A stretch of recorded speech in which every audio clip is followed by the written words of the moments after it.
waxaan ka sheekeynayaa qiso cajiib badan. qisadaasi waxay ku saabsan tahay haddii ducadan aad samayso shaydaan jirkaaga ma geli karo, ma aha ma geli doono, maba geli karaba, noocu doona hada shaydaankaasi.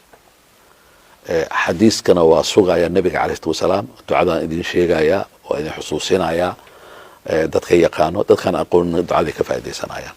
ducadaas xitaa culummadu waxay dhaheen acdamu ducaa waaye, ducooyinka ducada ugu weyn waaye, sababtoo ah tawxiidkay khusaysaa. wixii tawxiidka khuseeya wax weyn waaye, ilaahay kelinimadiisa, ilaahay awoodiisa. qisaa dhacday, qisadaan ka sheekeynayaa, markaasaan ducada aan sheegayaa. gabar ayaa xanuun jiniga muddo dheer hayay, marka culumaa loo yeeray qur-aan inay ku akhriyaan. culumadiyaa timid, qur-aankaa lagu akhriyey. qur-aanka marka lagu akhriyay suuratu saafaad markii la maraayay, gabadhaas qur-aankaa lagu dhamaynayay. suuratu saafaad markii la maraayay ayaa waxaa qayliyey jinigii ama shaydaankii ku jiray. jiniga qofka gala muslim noqon karaa, mar gaal uu noqon karaa.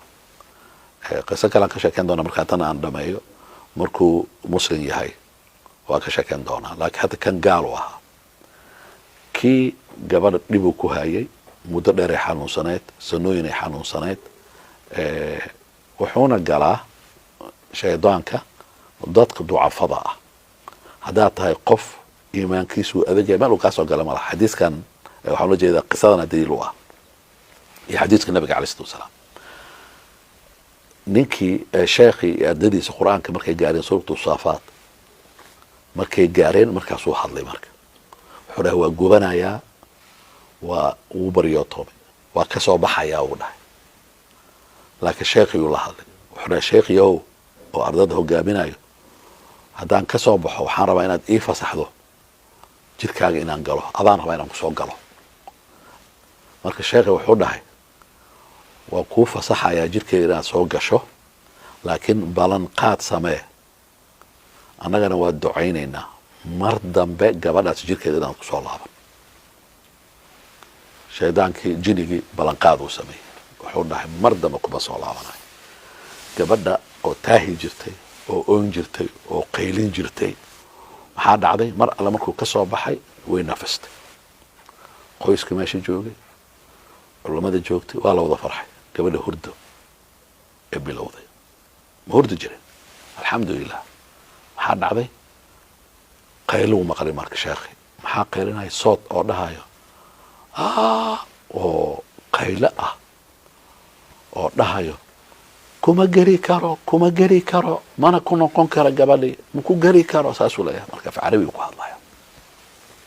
sheekhi wuxuu dhahay maxaa kuu diiday inaad aniga jirkayga soo gasho? waaba kuu fasaxay. jinigaa hadla fiir. wuxuu dhahay su-aal maku weydiin karaa? haa. wuxuu dhahay maanta salaada subax kadib 100 jeer ma akhrisatay laa ilaaha ila allahu waxdahu laa shariika lah lahu lmulku walahu alxamdu wahuwa calaa kuli shayin qadiir? sheekhi wuxuu dhahay subax kastaa la akhristaa. allahu akbar. xadiisaa jira nabiga alay salaam uu yihi qofkii salaada fajar kadib ama subaxdii akhrista 100 jeer laa ilaaha ila allah waxdahu laa shariika lah lahu lmulku walahu alxamdu wahuwa calaa kuli shayin qadiir, wuxuu helayaa 100 darajo ilaahay subxaana watacaala kor u qaadaya. kawar darajada 100aad haddaa taagneed 100 ilaahay kuugu daraya. 200 haysataa maanaa kor a aade. 2 100 xasanaadoo ilaahay u qoraya. buuggii oo aakhiro ilaahay subxaana watacaala insha allah ilaahay midig naga siin doono waa lagu buuxinayaa. 100 xasanaadaa lagu qoraya. 3 waxaa laga tirtirayaa 100 sayi-aad. 100 dembi aad samaysay aa lagaa tirtirayaa. wax weyn waaye, waa dembi badannahay, waa u baahannahay dembiga ilaahay subxana wataala inuu naga tirtiro. culummada waxay dhaheen waxaa laga tirtirayaa saxiifadiisa, kitaabkiisa meesha ku qornaa 100 dembiyuu sameeyey ayaa laga tirtirayaa isagoo samayn oo kale. allahu akbar. 4 laatiri 4 saac shaydaankaa laga xijaabaya qofkaas. ani markaan dhalinyarada hadlaya waxaan dhahayaa you will be insured in 24 hours.